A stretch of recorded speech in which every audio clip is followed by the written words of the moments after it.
मैंने गाइड नहीं किया हुआ है, सो मुझसे डिटेल्स मत पूछिए। दिल्ली वालों, आप लोगों को अगर पता है history, do comment down below, and अगर मुझे पता चल जाता है गूगल करके, I will insert a voice over. But hopefully मुझे उतना रिसर्च नहीं करना है, मुझे बस जगह घुमाना है, आप लोगों के साथ शेयर करना है कितना अमेजिंग सा प्लेस है।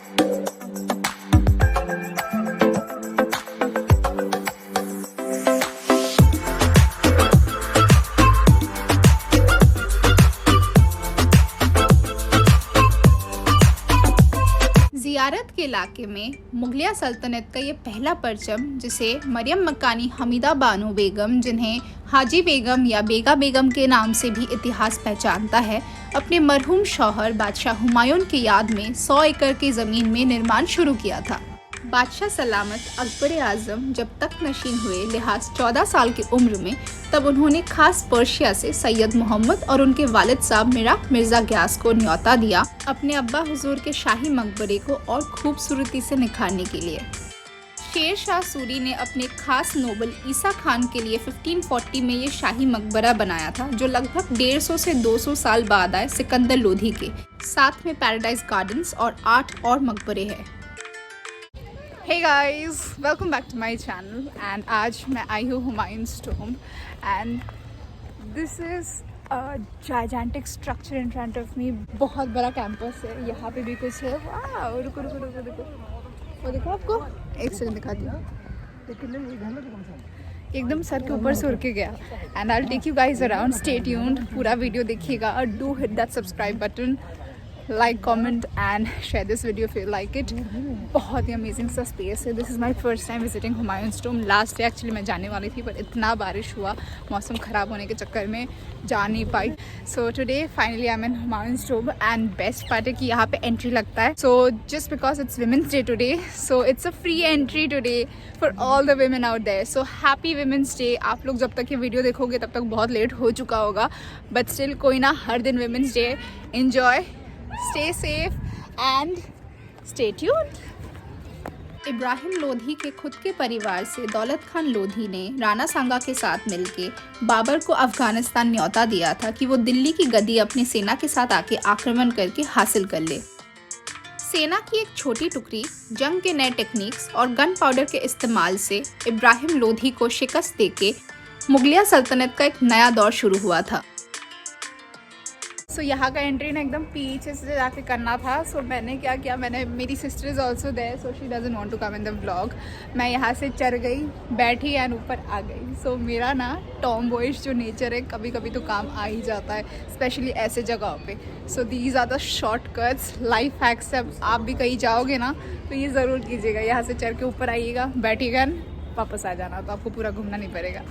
बदलते वक्त के साथ शेर शाह सूरी ने बादशाह हुमायूं को जंग में शिकस्त देके 15 साल हिंदुस्तान से दूर रहने के लिए मजबूर कर दिया था। इसी दौरान जलालुद्दीन मोहम्मद का जन्म उमरकोट में एक राजपूत राजा के महल में हुआ था और वहीं से शुरू हुआ हिंदुस्तान का एक नया निर्माण। सैंडस्टोन, मार्बल और टाइल वर्क का ये बेहतरीन कारीगरी आगा खान ट्रस्ट ने 1997 में फिर से रिस्टोर किया था। कहा जाता है मुगल खानदान के 150 लोग इसी 100 एकड़ की ज़मीन में दफनाए गए थे, जो आज भी आराम फरमा रहे हैं। हुमायूं's tomb को ज़ियारत के तौर पे बनाया गया था, जहां पहले से मौजूद निज़ामुद्दीन औलिया, बंगला साहिब, सब्ज बुर्ज, तुगलक डायनेस्टी के कुछ खास मकबरे, खानका, बावली, महरौली और हौस खास इलाके में ये एक और शाही मकबरा बना, जिसे कई सदियों तक दुनिया याद रखेंगी। यही पास अब्दुल रहीम खाने खाना की कब्र और सुंदर नर्सरी भी है। आगे जाके बू हलीमा कॉम्प्लेक्स मिलेगा। इसके बारे में इतिहास में कुछ खास लिखा नहीं है, पर माना जाता है ये उसी दौर में निर्माण किया गया था। यमुना नदी के किनारे यहाँ पहले कुछ डीप वाटर सिस्टम्स हुआ करते थे, जो टेराकोटा से बनाया गया था उस ज़माने में, जिसे पीने के लिए और खेती बाड़ी के लिए इस्तेमाल किया जाता था। ऐसे कई डीप टनल्स पूरे कॉम्प्लेक्स में आर्कियोलॉजिकल सोर्सेज ने ब्रिटिश के जाने के बाद डिस्कवर किया था। पैराडाइज गार्डन्स का कॉन्सेप्ट जन्नत नशीन से लिया गया था, जिसका मान्यता हुआ करता था बीचों बीच मकबरे और चारों ओर पेड़ पौधे और फुआरों के साथ मृत्यु के बाद जीवन का जश्न मनाया जाता था। सो ये पता नहीं क्या है, ये उसके सामने से डायरेक्ट कनेक्ट करता है। दिस इज़ ह्यूज, ऐसे देखिए पूरा। एंड यहाँ पे एक बहुत डीप टनल टाइप का है, पहले वेल हुआ करता था ना। अभी यहाँ पे हम लोग को एक सीक्रेट गेटवे टाइप का दिखा है, सी ये ऊपर जाता है रास्ता, एंड बहुत ही अजीब सा गंदा टाइप का स्मेल है यहाँ पे। Just second I will try going up. Wait, prohibited area है, लेट्स सी। सो यहाँ से पूरा स्टेयरकेस ऊपर तक जाता है and that goes all the way to that side. अभी मैं यहाँ पे जाऊँगी थोड़ा फ़ोटोज़ खींचने के लिए, and thankfully my sister is here with me in this spot, so मेरा बहुत सारा अच्छा फ़ोटोज़ ला रही है। So I try attach them here somewhere in the vlog so you can have a look. मैंने गाइड नहीं किया हुआ है, सो मुझसे डिटेल्स मत पूछिए। दिल्ली वालों, आप लोगों को अगर पता है history, do comment down below, and अगर मुझे पता चल जाता है गूगल करके, I will insert a voice over. But hopefully मुझे उतना रिसर्च नहीं करना है, मुझे बस जगह घुमाना है, आप लोगों के साथ शेयर करना है कितना अमेजिंग सा प्लेस है। और जितने भी टिकटॉकर्स हैं यहाँ पे, बहुत सारे टिकटॉकर्स आके वीडियोस बनाते हैं। लोधी गार्डन्स, मुगल गार्डन्स यहाँ पे। एंड अभी मैं साउथ दिल्ली से आई हूँ, लाइक गोकू भाया मेरा बैग ला दो। साउथ दिल्ली का सारा ग्राफिटी वॉल से एंड रास्ता पूरा खाली है, सो मुझे वही साउथ दिल्ली वाइब्स आ रहा है the moment I enter south Delhi. मेरा मन कर रहा था कि ऑटो वाले को मुझे, भाया मेरे को यहाँ पे छोड़ दो भाया, आई नीड माई जूस भाया।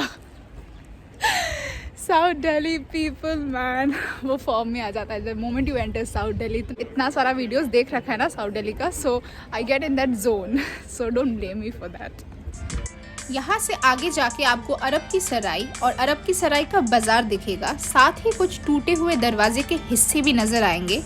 कुछ हिस्टोरियंस और आर्कियोलॉजिस्ट कहते हैं कि उस ज़माने में जो बाज़ार लगा करता था यहाँ पे, वो हुमायूंस टॉम्ब कॉम्प्लेक्स से कई दूर तक फैला हुआ था, जिसका शायद से निशान निज़ामुद्दीन औलिया और महरौली तक का था। अरब की सराय की दो थ्योरीज है। एक, जब हमीदा बानो बेगम सेंट्रल एशिया गई थी, वहाँ से कुछ मौलवी और स्पिरिचुअल सेंस को अपने साथ लाई थी ताकि वो हुमायूं का मकबरा बना पाए। और दूसरा थ्योरी ये था, जब सेंट्रल एशिया से आर्किटेक्ट मिराक मिर्जा ग्यास के साथ कुछ आर्टिजन्स, वर्कर्स, आर्टिस्ट्स और आर्किटेक्ट्स आए थे हुमायूं का मकबरा डिज़ाइन करने के लिए, तब उनको यही ठहराया गया था। तो इस हिसाब से जितने भी आसपास के लोग हैं, उन्होंने अरब की सराय का नाम देना शुरू कर दिया इसे। Guys, I don't know what are these। ऐसे यहाँ पे 3 है और वहाँ पे और एक पूरा सेट ऑफ पूरा वॉल है। So I don't think it क्या था, ये जेल टाइप का था या क्या था, I have no idea. But बहुत ही छोटा सा एंड ठंडा सा है पूरा। ये स्टोन्स ना, these are very cold. And मैंने स्कार्फ पहन लिया है कोरोना वायरस एंड धूप के लिए। सो ऐसे ही रहेगा मेरा बाकी का vlog, so enjoy them. British ने जब बहादुर शाह जफर को गिरफ्तार कर दिया था, उसके बाद ये कुछ ऑफिस और जेल के हिसाब से भी इस्तेमाल किया गया। यहाँ से आगे अफसर वाला टोम, मस्जिद और नाई का मकबरा मिलेगा। कहते हैं कि किसी मुगल बादशाह ने अपने खास नाई की याद में ये मकबरा उसे तोहफे में दिया था। निज़ामुद्दीन से दोपहर की अजान की आवाज़ सुन के मैं थोड़ा सा रुक के आसपास के नज़ारों का दीदार कर रही थी।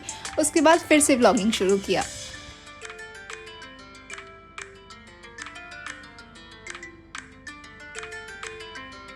ये पहले मस्जिद था, आई थिंक सो, क्योंकि वैसा ही लग रहा है। एंड अभी अजान हो रहा है। सो जो पीछे हुमायूंस टोम्ब है, मेन जो टोम्ब है, वहाँ से आवाज़ आ रही है मस्जिद की, वहाँ से अजान की आवाज़ आ रही है। And the thing I like the most about Mughal architecture is, ये लोग लार्जर देन लाइफ स्ट्रक्चर्स बनाते थे। आई हैव नो क्लू कैसे उस टाइम पे बनाया करते थे ये लोग। ना इलेक्ट्रिसिटी हुआ करता था, ना कोई टेक्नोलॉजी था। इतने बड़े बड़े structures encarved with such intricate details. Like अगर आप लोग नहीं आते हो, आपको कभी पता भी नहीं चलेगा। ये वीडियो एंड फोटो से कुछ नहीं लगता है। सामने से आके आप ये जायजेंटिक स्ट्रक्चर्स अगर देखोगे अपने आँखों से, you will understand what I am saying. और जो भी ट्रैवल व्लॉगर्स शूट करके जाते हैं वो लोग क्या बोलते हैं। I really love forts. मुझे बस यहीं पे बसा दो, मैं रह लूँगी। और यहाँ पे ग्रेव है। ओ मस्जिद नहीं है, मस्जिद साइड वाला था। और यहाँ पे 3 ग्रेव्स है, ये देखो। औरंगजेब ने जब तख्त हासिल किया था, तब अपने कुछ भाइयों को मार के यही दफना दिए थे। शाहजहां के बड़े बेटे दारा शिकोह जब शहनशाह हिंद बने थे कुछ वक्त के लिए, उन्हें भी धोखे से सर धड़ से अलग करके हुमायूं के मकबरे के पास ही दफना दिया था। औरंगजेब के सभी भाई और शहजादों का कब्र आपको यही आसपास मिलेगा। रोशनारा बेगम की इच्छा थी कि वो निज़ामुद्दीन औलिया में मरहूम होकर रहना चाहती है, तो उनकी कब्र निज़ामुद्दीन औलिया में बिल्कुल एकदम बीचों बीच है। जहानारा बेगम के लिए अलग से महरौली में मकबरा बनाया गया था।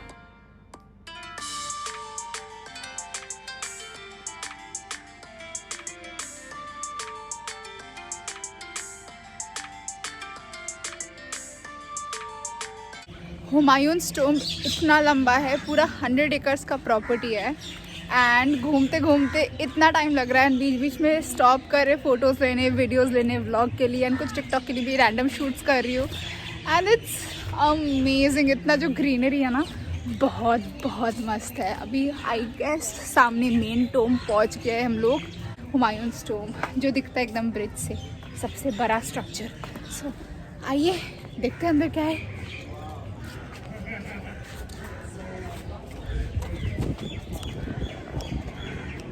ये इस कॉम्प्लेक्स का मेन एंट्रेंस वेस्ट गेट के नाम से जाना जाता है। आगे जाके एक साउथ गेट है जो सिर्फ शाही खानदान के आने जाने के लिए इस्तेमाल किया जाता था। ये शाही मकबरे के टेक्निक को आगे जाके कई मुगल महलों में यूज किया गया है। शाहजहां जब ताजमहल बनाने का सोच रहे थे तब उन्होंने आर्किटेक्ट्स को भी यही आदेश दिया था कि हुमायूं के मकबरे के टेक्निक को हूबहू कॉपी किया जाए। कह सकते हैं कि ताजमहल एग्जैक्ट रेप्लिका है हुमायूंस कॉम्प्लेक्स का। ब्रिटिशर्स के जाने के बाद इंडियन गवर्नमेंट और आर्कियोलॉजिकल सर्विस ने जब खुदाई का काम शुरू किया था तब उन्हें ये सारी चीजें जमीन के नीचे से मिली। कुछ तुगलक डायनेस्टी के हैं और कुछ मुगल साम्राज्य के। आर्कियोलॉजिस्ट और हिस्टोरियंस के लिए बहुत मायने रखता है। Sandstones, marble and tile work के साथ 9 स्क्वायर्स पैटर्न, जिसको मंडाला आर्ट भी बोला जाता है, जो हिंदुस्तान में 1200 सदी के आसपास डिस्कवर किया गया था, उसी टेक्निक को मद्देनजर रखते हुए हुमायूं के मकबरे के कॉम्प्लेक्स को बनाया गया था। अंदर आपको paradise gardens, fountains, deep wells और बहुत सारे पेड़ पौधे दिखेंगे।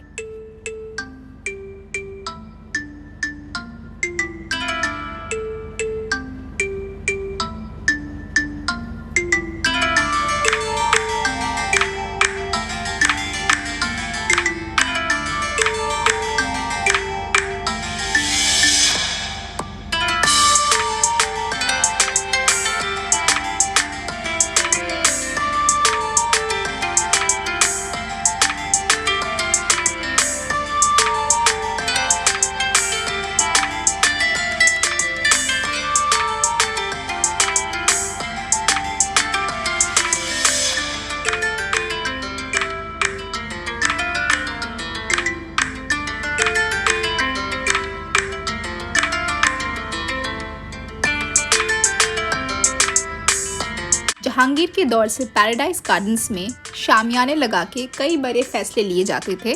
कई सियासी मामलों पे गौर फरमाया जाता था। कुछ हिस्टोरियंस के थ्योरीज ऐसे भी है कि साउथ गेट के पीछे वाले हिस्से में एक पाइजी या रायजा हुआ करता था, जहां बैठ के शाही खानदान के लोग यमुना नदी के किनारे सुकून ढूंढा करते थे। ये मकबरा इतना बड़ा है कि हर बादशाह ने कभी ना कभी अपने हिसाब से इसको इस्तेमाल किया है। शाहजहां और औरंगजेब के दौर पे नीचे वाला पूरा हिस्सा सेना के लिए हुआ करता था। सेना यहीं पे तैनात हुआ करती थी। अभी नीचे वाला हिस्सा बिल्कुल बंद है पब्लिक के लिए।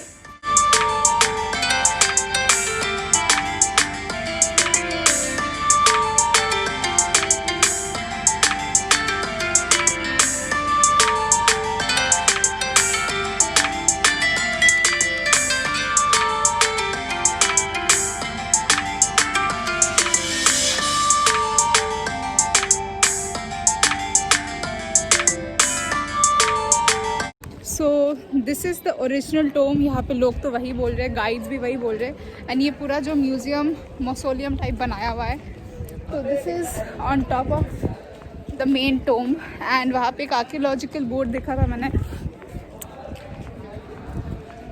सो अभी हम लोग अंदर जा रहे हैं एंड अंदर जाके देखते क्या है। यहाँ पे भी वैसा टाइप का कुछ बना हुआ है। And this space, the terrace is huge. यहाँ पे मेरा मन कर रहा है मैं भागूँ, पूरा भाग के कुछ वीडियोस बनाऊँ, स्लोमो शॉट्स लूँ या कुछ भी करूँ। मज़ा आ रहा है मुझे।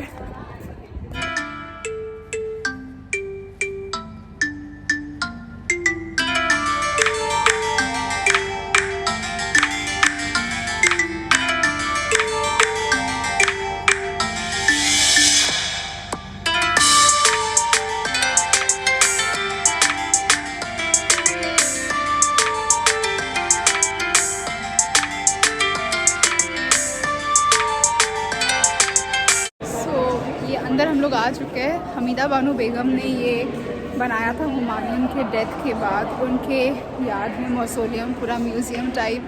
And everybody who has the name of dormitory of Mughals are resting in peace in this entire premises. बहुत बड़ा प्रेमाइसेस है, पूरा टेरेस से कवर्ड है एंड बहुत कुछ डिटेल्स में है। तो मैंने एक पिक्चर ले रखा है, सो वो अटैच कर दूँगी ब्लॉग के साथ या ऑडियो बना लूँगी। और मुझे यहाँ से जाने का मन नहीं कर रहा है सही में, बहुत सारा पता नहीं, मुझे लग रहा है कुछ अपना सा ही है यहाँ पे, कुछ अपनापन लगता है मुझे फोर्ट्स में। अगर आप लोग कैसा लगता है so do let me know in the comments down below. And I will be signing off from Humayun's Tom. This is it. Next stop hopefully will be Nizamuddin Auliya Dargah. And मेरा जो बकेट लिस्ट आइटम्स था ना, जो मुझे visit ही करना था, so I am doing all of that today. And I hope you like the video. Do hit that like button and do share my YouTube channel. Please subscribe कीजिए। जो लोग भी मेरे चैनल में आ रहे हो वीडियो देखने के लिए, please show some love and do hit that subscribe button. Until next time, bye bye.